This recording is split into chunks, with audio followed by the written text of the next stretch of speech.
Should I get started or wait a couple of minutes? And start? Okay. Okay. So last time we introduced connections, and I started to talk about connections with additional symmetry.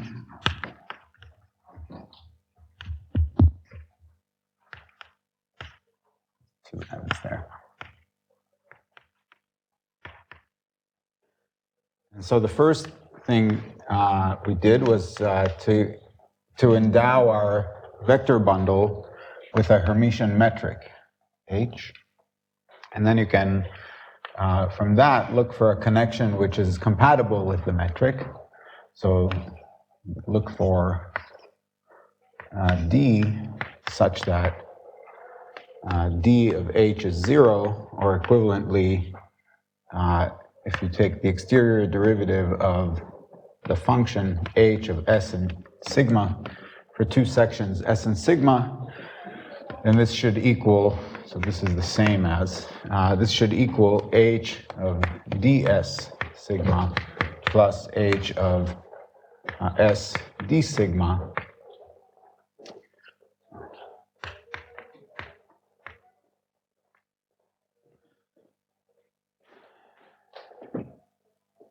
I shouldn't say by definition, it's by the general nonsense that I talked about before. And then I pointed out that if you, so any two such connections,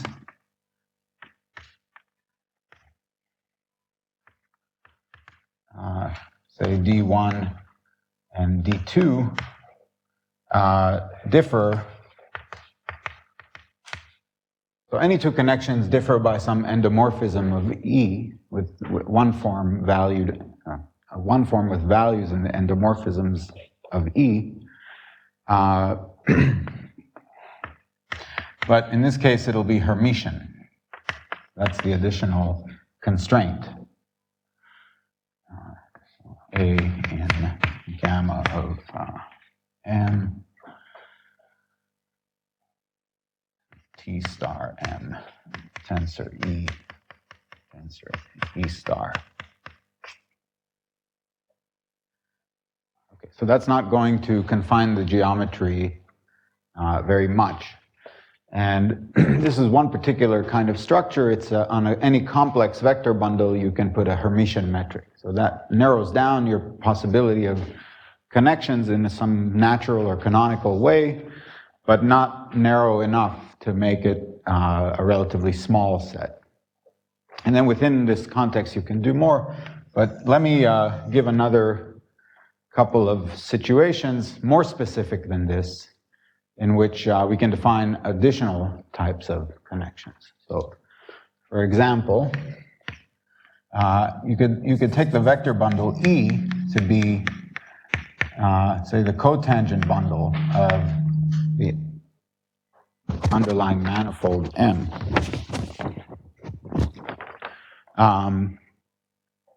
So if you do that, then a connection will map sections of T star M to sections of T star M tensor T star M. So this is special because now the vector bundle and the cotangent bundle are the same. So how can we exploit this special situation?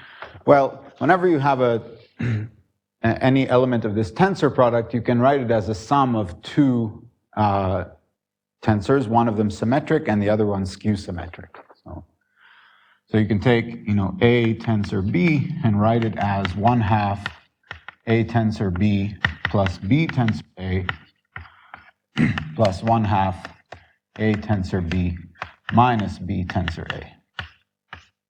Right. So another way of saying that in general is that T star M, or tensor product of two things in general, is something with itself.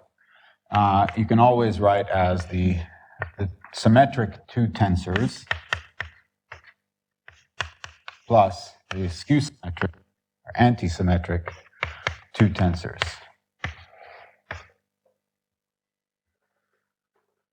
So in particular, so this is what the image of the connection is when you plug in a section.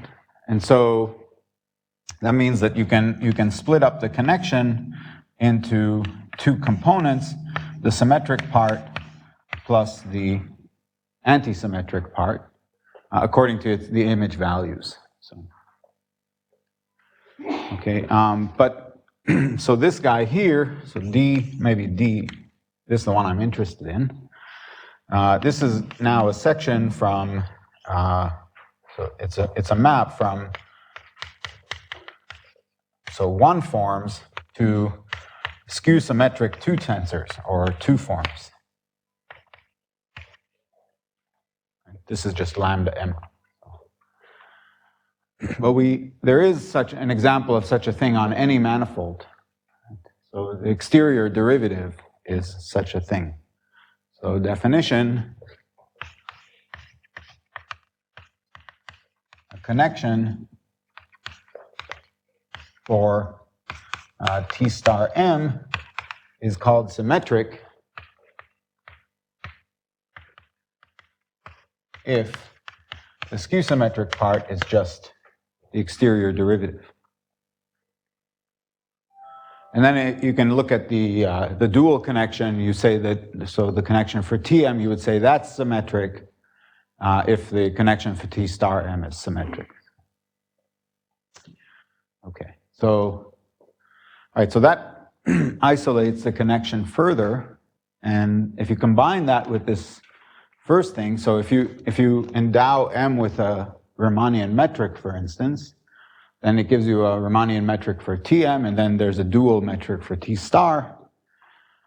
And so if you now combine these two conditions, you get a unique metric, a unique connection. So that's the theorem, sometimes called the fundamental theorem of Riemannian geometry. And it's often attributed to Levi-Cinta, but I don't think he exactly said it in this way. So there exists, so if Mg is a Riemannian manifold,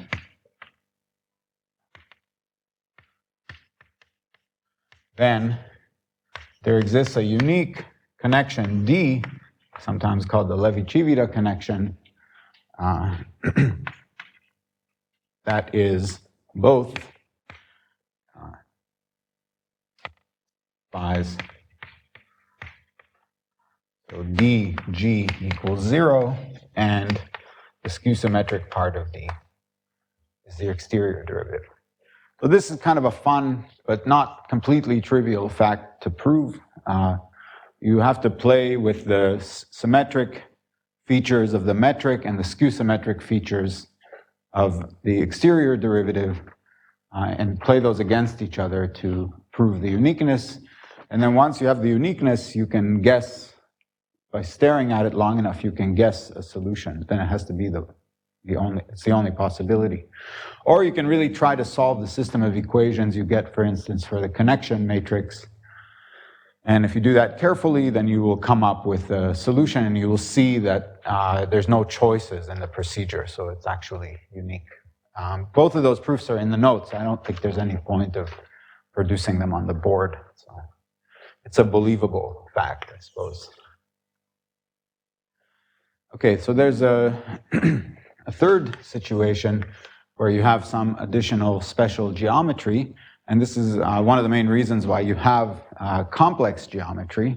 So if X is a complex manifold, and E to X is a holomorphic vector bundle. Sorry? That's this condition here. All right, so the connection D induces a connection on Tm tensor Tm, and to D of that, G is 0. So this is, yeah, you can either interpret this is really the metric for the dual bundle. So I'm being a little bit loose here. If you want to write the metric for you can do it for this metric as well, but then this won't be the condition. It'll be something, symmetry will look something like, nabla of a vector field x acting on y is almost nabla of the vector field y acting on x. It can't be, but it's the simplest possible thing it can be. So this would be the version of the condition on the tangent bundle. It's equivalent to this. It's a nice exercise if you want. Okay, so you have a complex manifold and a holomorphic vector bundle. And remember, so last time we said that there's actually a d-bar operator for sections of this vector bundle, well defined. Not a d operator, but a d-bar operator is well defined. There is a well-defined d-bar operator for sections, smooth sections or whatever. You can do it in distribution sense as well.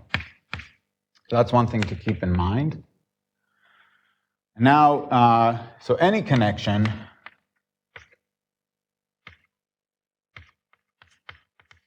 maybe I should say this, the operator d bar maps sections of E to sections of so T star 0, 1. Tensor. You get a 0, 1 form with values in E, a twisted 0, 1 form. And that's just by, if you write the section in terms of a holomorphic frame, you just apply d bar to the coefficient functions.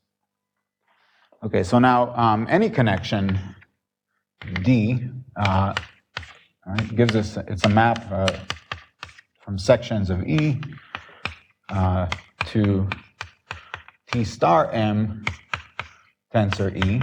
E is a complex vector bundle in particular, so this is, sorry, T star X. So you can tensor with C and not change anything. C tensor E is the same as E. But then this object here, it splits as T10X plus T01X. So now you have part of the connection being T10X tensor E plus T01X tensor E. And so that implies that the connection also splits. It has a 1, 0 part plus a 0, 1 part, according to the image. Right? But we already have a candidate for the 0, 1 part, a canonical candidate in this setting. So definition, we say that this D is a complex connection if the 0, 1 part is actually this d bar operator. So if we have a canonical choice for half the connection. And so then you get a theorem analogous to the Levi-Civita theorem, and this theorem is due to Chern.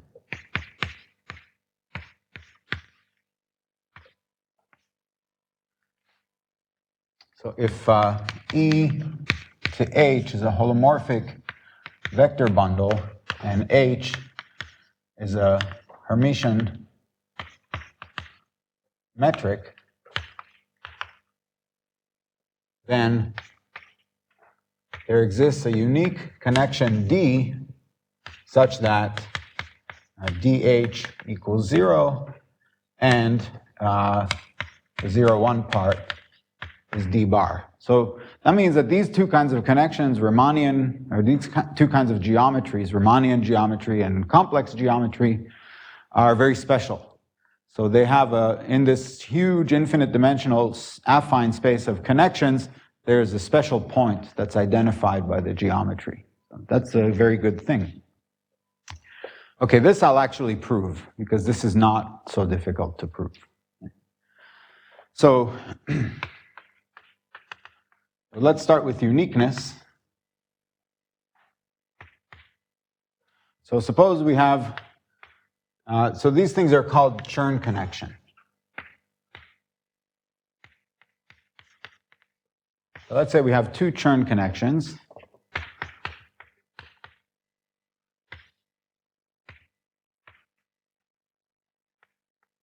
for the same vector bundle. And I want to prove that they're equal. So I can look at their difference. So A is D1 minus D2. So we can write this as D1, 1, 0 minus D2, 1, 0. And then the 0, 1 parts are the same. They're both D bar. So this is all we have. So this is of type 1, 0. Right? So it's a matrix of 1, 0 forms. It's a matrix only after you choose a frame, but anyway, it's a 1, 0 endomorphism. But on the other hand, if you go back to point number 1, the difference between any two connections that preserve the metric is Hermitian. That means that the transpose conjugate is equal to the matrix itself. Well, skew Hermitian, so it's equal to the negative of the matrix. And so, but when you take conjugate, you change 1, 0 to 0, 1. So the only way that's,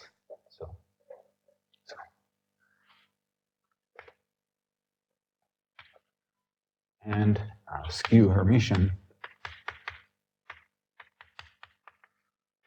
So hence it has to be 0. So that's the uniqueness. What about the existence? Well, the usual way you see existence of these things is somebody picks a frame and then writes down a formula for the connection. But actually, it's better to do it in a more invariant way without choosing a frame.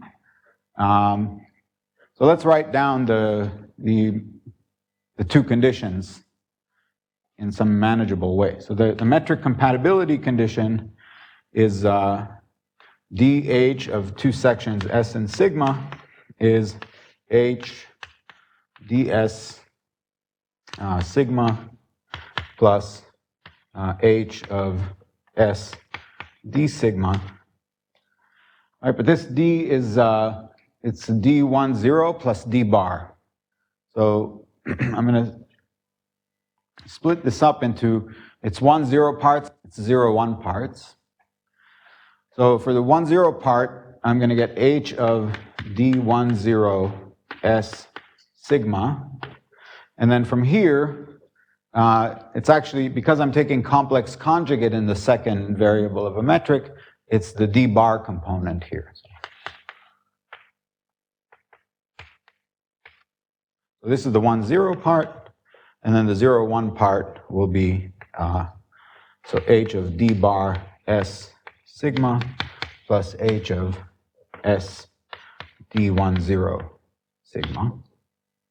All right, but on the other hand, if I split this into 1, 0 and 0, 1 parts, remember that this D can be written as the sum of round D plus D bar. So this will be DH of S sigma plus D bar H of S sigma.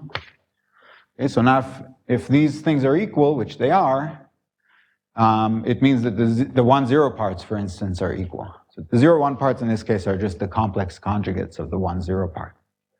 And so this tells you that this quantity here, right, is equal to this one. So I'll just write that in a slightly different way. It'll be H of D1, 0 S sigma is equal to D of H S sigma minus H of S D bar sigma.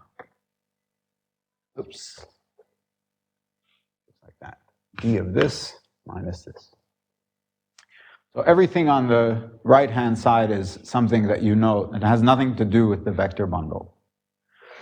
So it completely determines this, this quantity.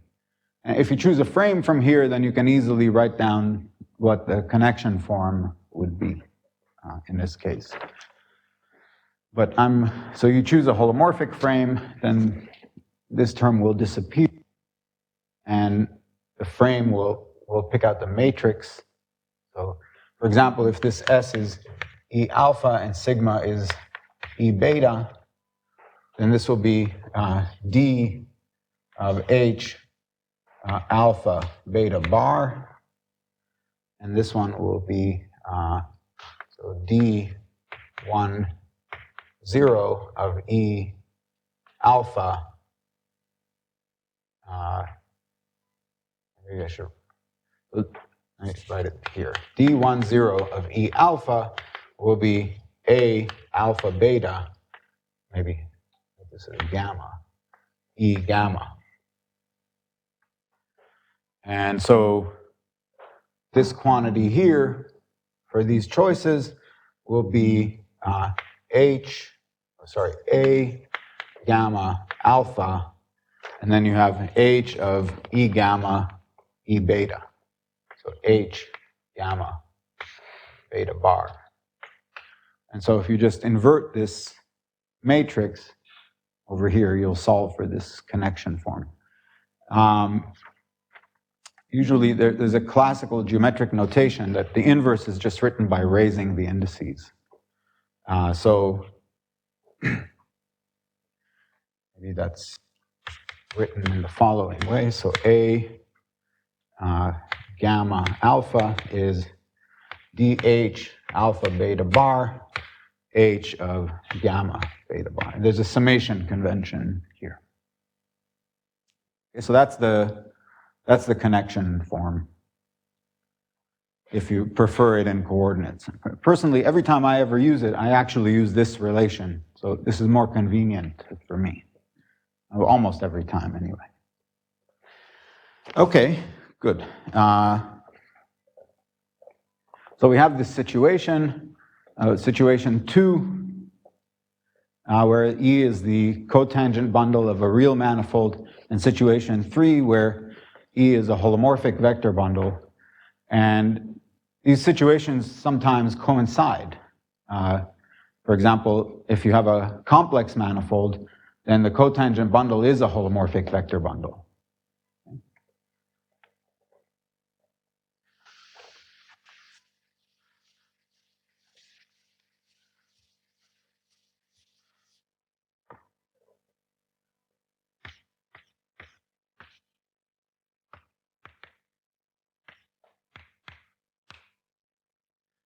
If E is T10 X, say star X, it's and this X here is a complex manifold.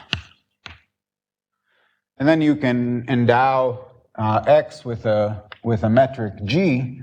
If it's just Riemannian, you can't say much, but if it's Hermitian, then as we saw before, it also induces a Hermitian vector bundle metric on this thing. So,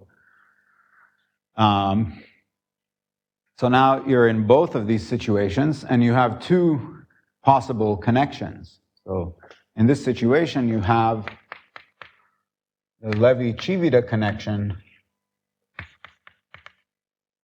and the Chern connection. So the question is, are they the same or not? And I mean, some people already know the answer to this, but if you don't know the answer, what's your guess? Sorry? No, I mean, are they the same, the Chern connection and the Levi-Civita connection? So we have these two theorems that tell us that there's a unique connection which is symmetric. There's a unique connection that is symmetric in respect to the metric, and there's another unique connection which is whose 0, 1 part is d bar and it respects the metric. So the question is, are these always the same? You could try to work it out for yourself, and the simplest thing you might try to do is try to work it out on a Riemann surface. And then you would find that they are indeed always the same on a Riemann surface. But they're not always the same in general.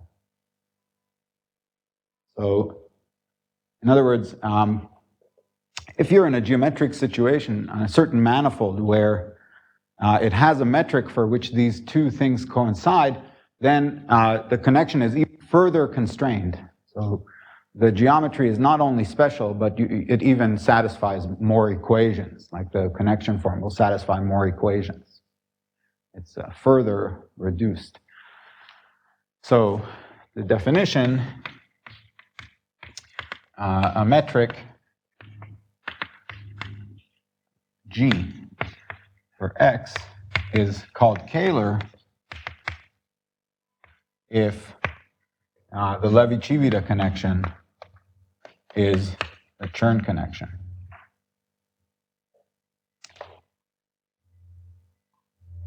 So this is one of the reasons people study scalar manifolds, is because they are much more rigid than typical complex Hermitian manifolds.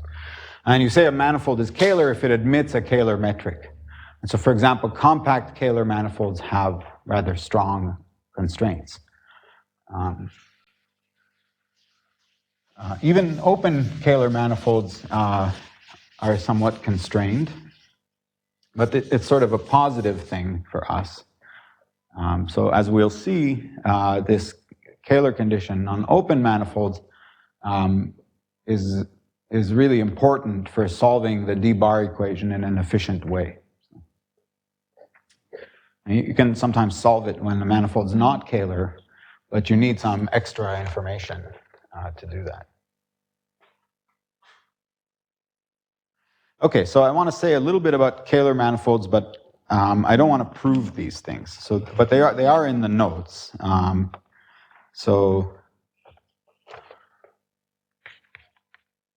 maybe more so about scalar metrics. So they can be characterized in a number of ways.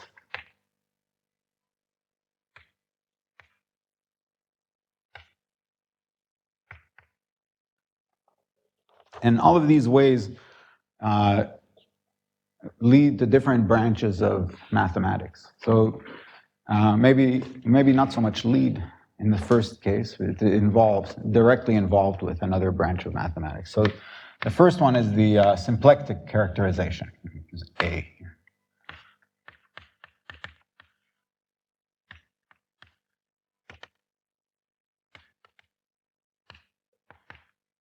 So the metric G is scalar, meaning the Levi-Civita connection is equal to the Chern connection if and only if remember the metric form, omega G, if this is a closed form. So a complex, or a manifold with a closed 2 form is called a symplectic manifold, and these manifolds show up in a lot of different areas of math.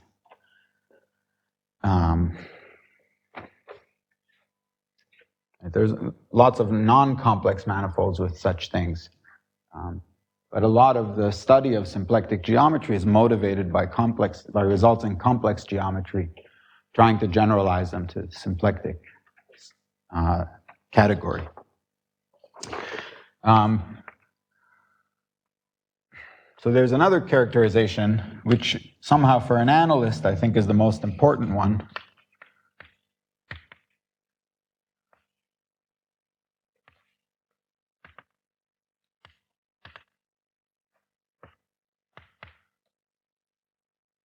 So the metric G is scalar if and only if for each point of x there exists a coordinate system z which vanishes at p, and if you look at the metric G in terms of these coordinates, it's equal to delta I j bar dz I dz bar j plus terms of order. You can always, for any metric, you can find holomorphic coordinates that do this to order 1, but in the scalar setting, you can do this to order 2. In other words, the metric looks like the Euclidean metric as long as all you're doing is analyzing things up to their first derivative.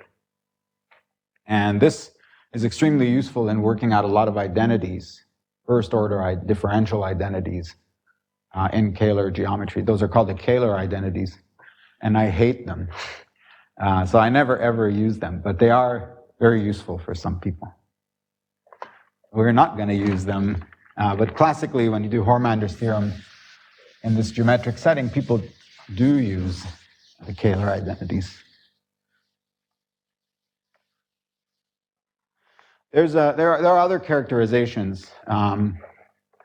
Another one is that if you can, maybe I won't write this down in detail, but if you look at this J that we defined before, so this is it's a map from the tangent bundle to itself.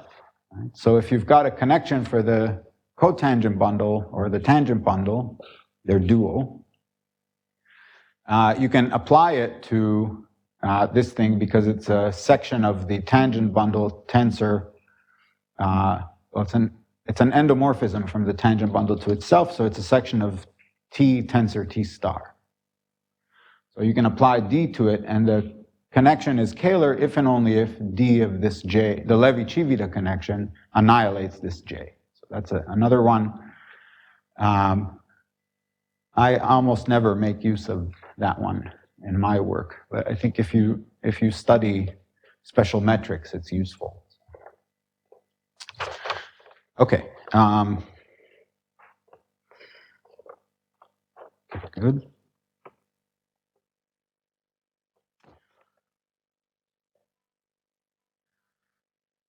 The last thing I want to say about connections is how to make exterior differential operators from them. So.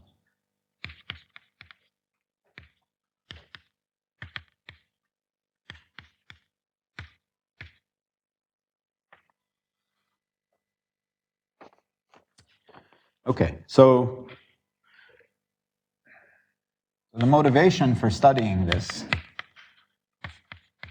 comes from a similar situation in calculus. How do you compute the second derivative of something, and what are its properties?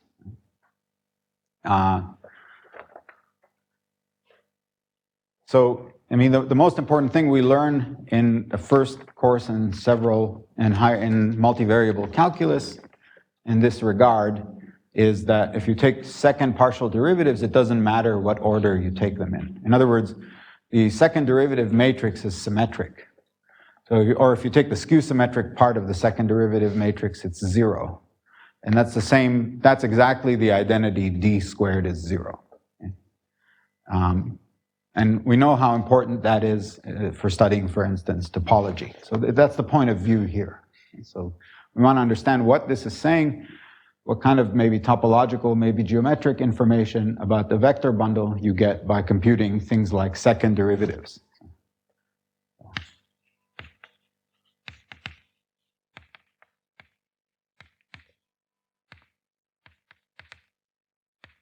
So if you have a section and you take its first derivative, right, this would be a section of T star M tensor E, and then you want to differentiate this. So you want to have a connection, so you call it D1. So, and you would like it to land in M, so T star M tensor this vector bundle.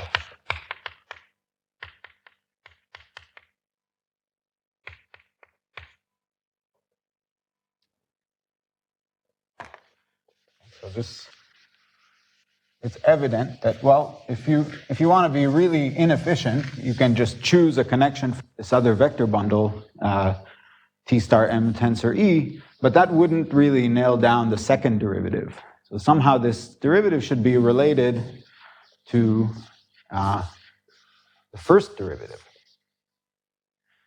So then you're left with no choice but to choose a connection for T star. Okay? So you choose some connection for T star. Let's say choose nabla connection for T star M. So or for Tm if you like. And so this is necessary because of this motivating example I gave of how to differentiate vector fields, you need some connection. You can't expect to differentiate them in a naive way.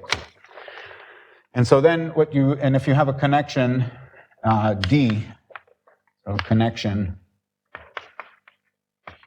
for E, then you can form the product connection.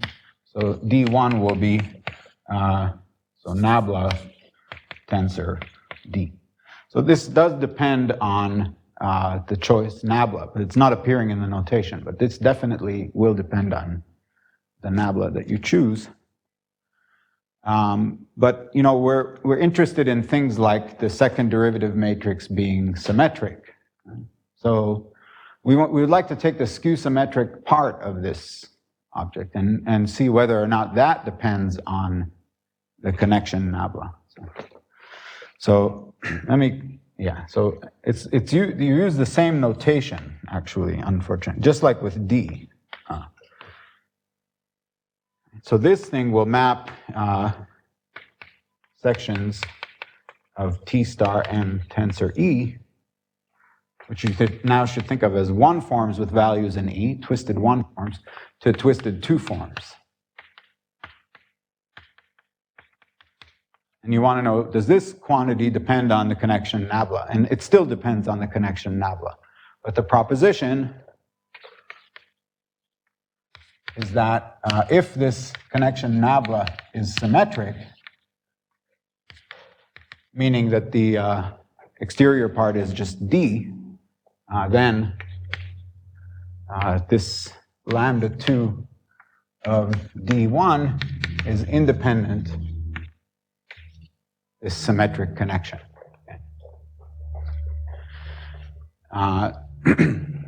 So it doesn't matter which one you choose here. And so in this way you can define all the higher derivatives.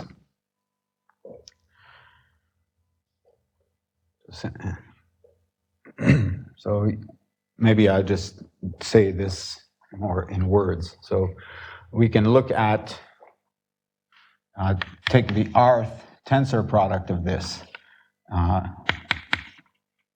So looking at R tensors and differentiating them should give us R plus 1 tensors. So a skew symmetric R tensor is still an R tensor. So we can try to skew symmetrize this. Let's call this dr. And then the same thing will be true. If this connection is symmetric, then this dr will be independent of the connection. So this is just for aesthetical reasons. In practice, you never pick such a connection. In fact, the way you compute these things is suppose that sigma is some R form. So it'll be Fi alpha dxi tensor E alpha. This is a twisted R form.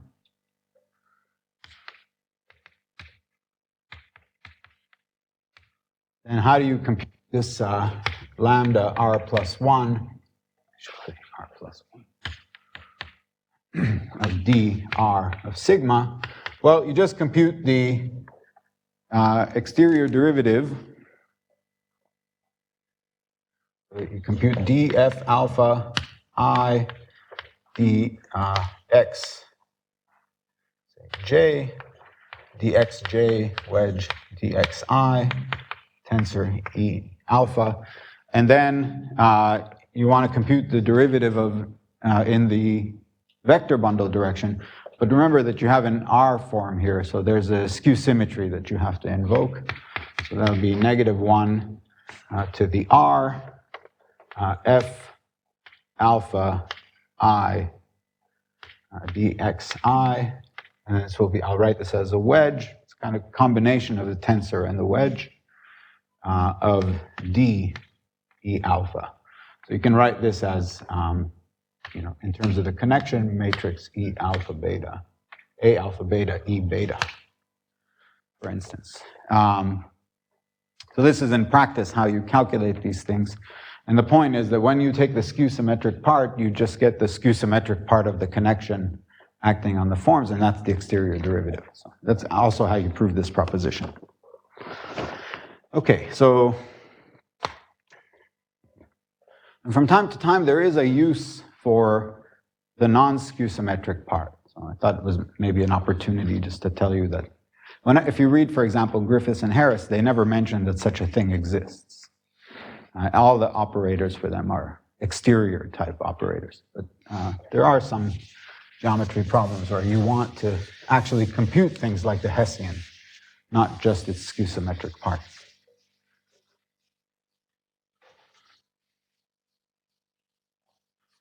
Okay, so now that we know how to take higher derivatives, we want to see what happens to this Clairaut theorem that d squared is 0 in the twisted setting. This is the study of curvature. It's not going to be 0, but it's going to be close to 0 in some sense, in some differential sense. Okay, so here's the definition of the curvature. So if you have a vector bundle E over M and some connection D, then the curvature of this connection is, now, strictly speaking, yeah, maybe I should say it this way. Curvatures of D are the operators, so theta k, which is dk plus 1 composed with dk. So you have a collection of curvature operators.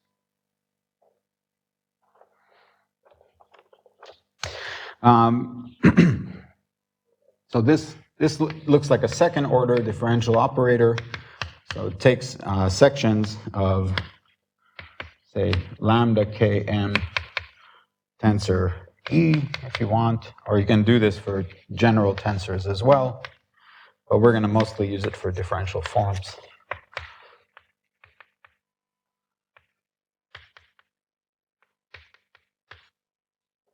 So this is this skew-symmetric. These operators now just have the skew-symmetric part.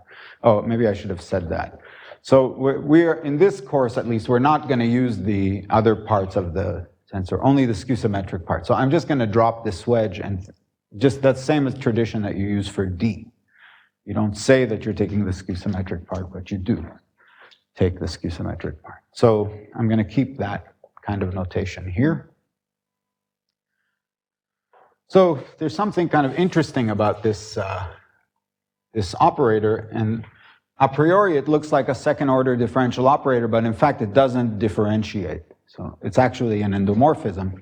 So let's have a look at that. So say theta k of f times a section. F is a function, sigma is a section. This will be dk plus 1 of dk of f sigma. So that will be dk plus 1 of df tensor sigma plus f dk of sigma.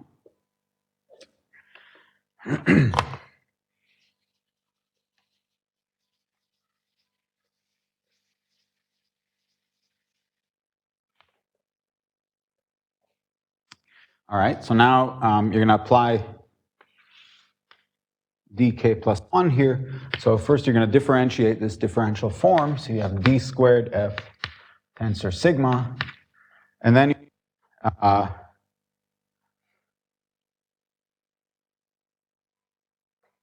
minus df, and this will be a wedge, dk of sigma. So this is, notice the k plus 1 changed to a k.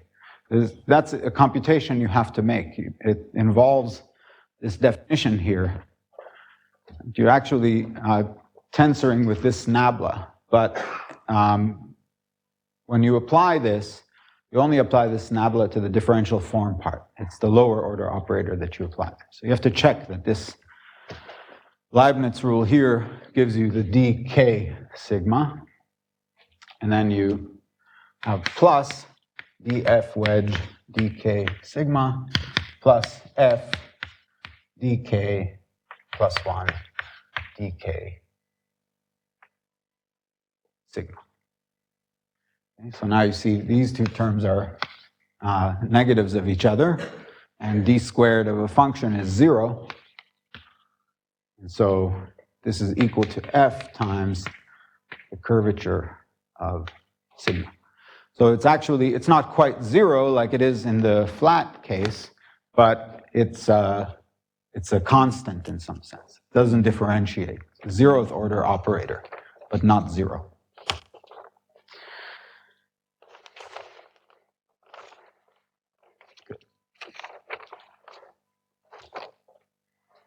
Oh wait, there's something else I wanted to say here. And then there's another thing which is actually very handy. So in some sense, these theta k for a different k, so I'll say it like this, is independent of k in the following sense. So so there exists omega, which is a section, so it's a endomorphism valued 2 form.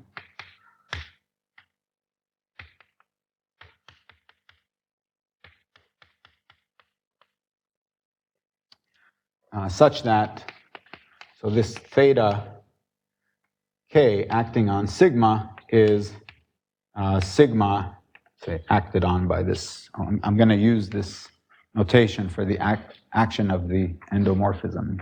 So I'm matrix multiplying from the right instead of from the left. So this is not, I mean, it's a little bit deceiving, but you really have to remember that these are vector space valued things. Okay? So how do you see that? Maybe there's better ways to see it than using the connection form, but I think I will do it with the connection form. Where's my, this is the boundary, right? The next one? Okay, oh yeah, all right. Okay, so remember that this dk is the exterior derivative plus -1 to the k times the connection form in terms of a frame. So if you look at theta k of sigma, this is going to be d of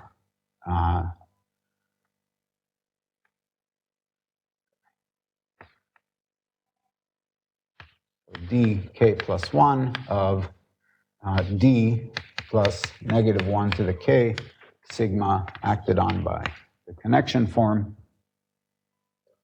d sigma here, sorry. And so then you repeat, so you're going to apply d to this guy here, so this would be d squared sigma plus -1 to the k dk plus 1, sorry, this d acting on this, so this would be d sigma wedge a, and then you want to differentiate this a, but the skew symmetry says that you have to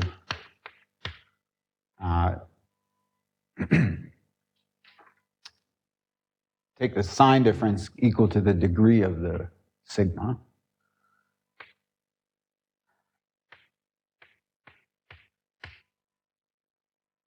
And then you have to apply a here, so this is the plus -1 to the k plus 1 d sigma a plus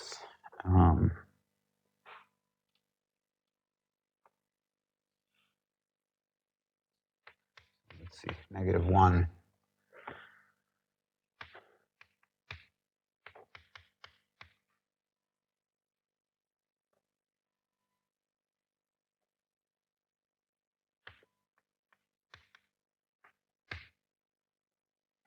Okay, so if you have two consecutive integers, then exactly one of them is even. So this is always -1. And this guy here will have the same oh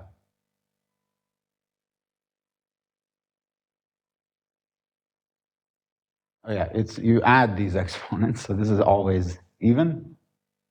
Okay, so these two terms here, this becomes a plus, this becomes a minus. So let's take those terms first. So sigma wedge dA minus A wedge A. And then the other terms, this term is 0 because d squared is 0. And then this term is exactly the negative of this term, so this just doesn't appear. And so there's your form. It's the dA minus A wedge A. There's probably an invariant way to do this, but last night I was a little tired, so I didn't want to think about it too much. Okay.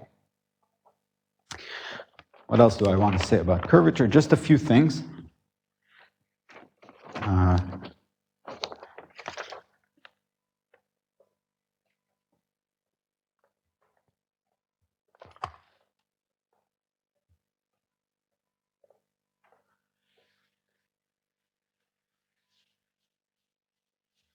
The most interesting case for us, for the d-bar equation, will be to understand things about the curvature of the Chern connection.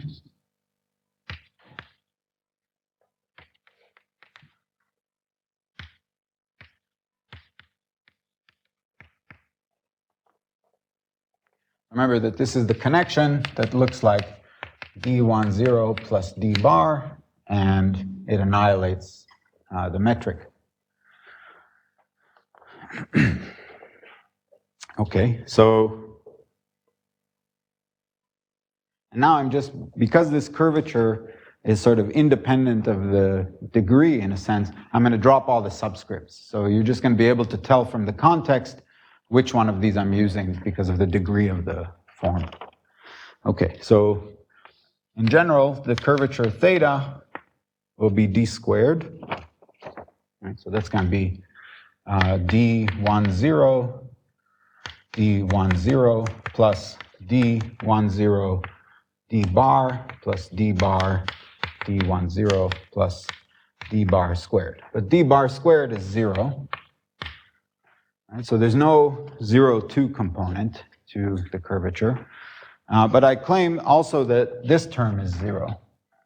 So, I mean, intuitively, it's because of the Hermitian symmetry of the connection that this is just the sort of dual to d bar squared. But let's give an actual proof. So if you look at H of two sections, sigma and S, then if you take d, the round d squared of this, that's going to be 0 because round d squared is always 0. So this is going to be round d of H of d10 sigma S plus H of sigma d bar S. And so this will be H of d10 sigma S plus H of, and now this is a little bit tricky. So you want to get the derivative in this component, but remember that this is already a one form. So you actually have to use the appropriate skew symmetry for one forms. So this is d10 sigma d bar S. Now the remaining one, so this is plus H of d10 sigma d bar S, and then plus H of sigma d bar squared S, right? So you have 0.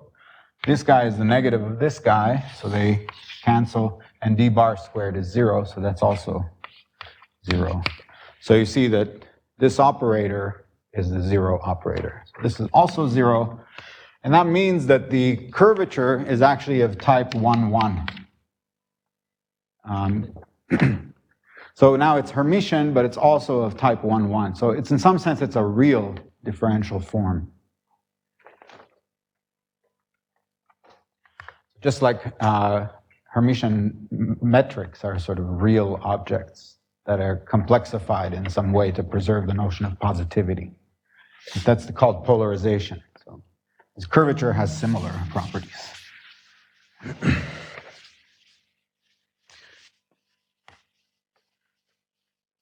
So I should maybe say that, so this formula, d10 d bar plus d bar d1, 0. It looks like a symmetric thing, but it's actually a commutator. And the reason you get a plus sign is because these are acting on differential forms. So the minus sign that's supposed to be here disappears because of the skew symmetry.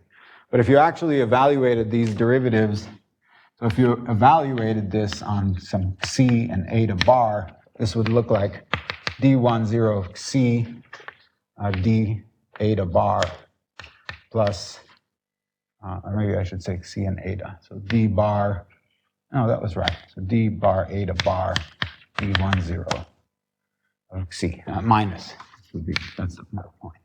When you actually apply it to vectors, you contract, you see the minus sign. It's not there because of the exterior features. I'm almost done. I think that's 5 minutes fast anyways. I guess it's a warning, right? 5-minute warning, like in a football game. Okay. We have to score a goal before it's too late. Maybe if you wanted to write the connection matrix, the curvature matrix, I'll just write it down now. So it'll be d bar of dh, so beta mu bar, h of alpha mu bar. So if you just computed the matrix for that operator omega, you would get this in this setting. And so that's another way to prove that it's of type 1,1, but it's a coordinate-based way of proving it.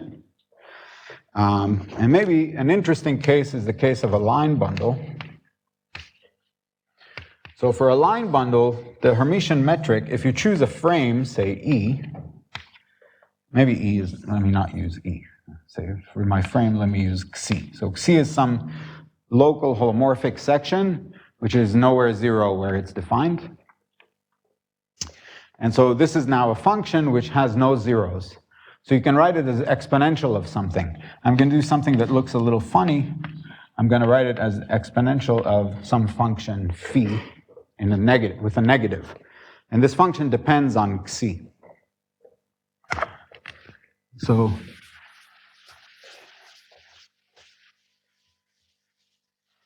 here's an exercise. You can, if you choose to use this formula to prove this exercise, then the exercises show this formula. You can do it directly. So the curvature, omega, is just dd bar of phi c. So that's why we have that notation. And this is a familiar object from Debraj's lectures. So this is the Laplacian of phi in dimension 1. The Laplacian of phi times Euclidean measure up to appropriate constant. So the assumption in Hörmander's theorem is that this non-trivial metric for the trivial bundle has positive curvature.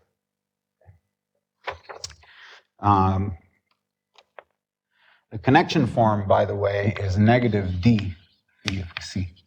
So this does depend on Xi. This one does not depend on the choice of Xi. But Xi has to be holomorphic in order for that to be true. So that's also a familiar object.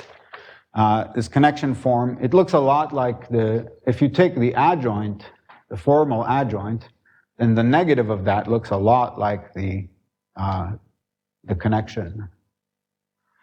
And that will be relevant when we study the Bochner-Kodaira identity and interpret it geometrically.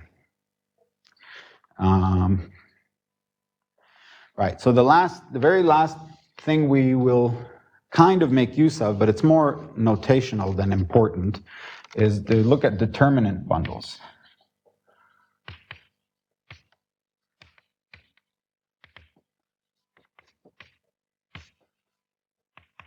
Remember, if we have a vector bundle E, then the determinant of E, if this E has rank R, the determinant of E is just the rth wedge product of E. And if E has a connection D, then there's an induced connection on the determinant bundle. And I talked about it a little bit last time, but so let me just choose a collection of independent sections, say sigma 1 up to sigma r. So this would be a frame. So this gives you a frame for E, and then if you take the wedge product of these guys,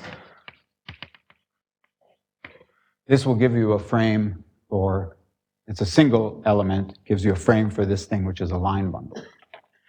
And so if you apply the determinant connection, D of the determinant of E, I should say, it's really the determinant of D. Well, it'll be the trace of D.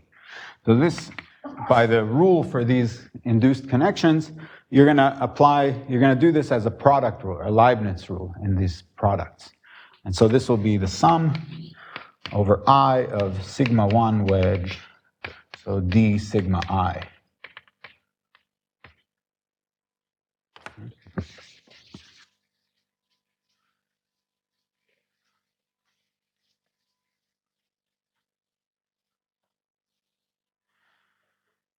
And if you think about this for a moment, this D sigma I can be expressed in terms of the frame. So if we say, let A be the connection form for this frame, then this will be this quantity here will be A, say I, J, sigma J, right? So this is, it's multilinear, so this A can be brought out of the sum. And then you see that the only contribution comes when J equals I.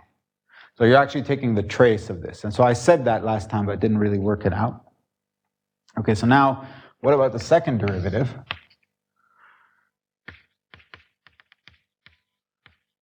Okay, so that's going to be, say, the sum over I, D of, so sigma 1, so this will be D sigma I, sigma R. Now, you want to apply, again, so it's linear and satisfies the Leibniz rule, so we're going to get a double sum here. So this will be the sum over I, and then you're going to have, well, sort of three important cases. So you want to look for J less than I, so this will be sigma 1 wedge, D sigma J, D sigma I, sigma R. And then you have the sum plus, so the sum of J bigger than I, you have, you get a minus sign because this is a one form, so minus sigma 1 wedge D sigma J, wedge D sigma J, sigma R. And then the third term is when I equals J, so you just have, let's close this parenthesis. The third term is just the sum of sigma 1 wedge, so D squared sigma I, sigma R. Okay, so if you look at these two terms,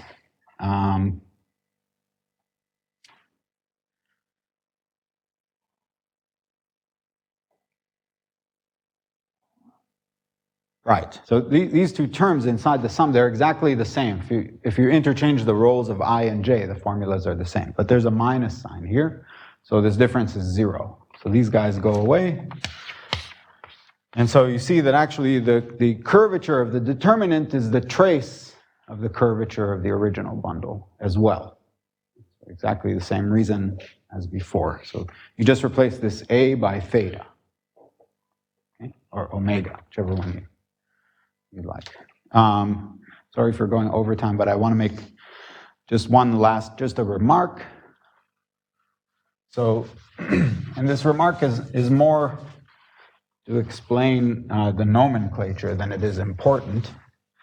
So, in general, we are going to encounter this determinant because we have volume forms in our integrals, for instance. And a volume form is a metric for the determinant of the tangent bundle.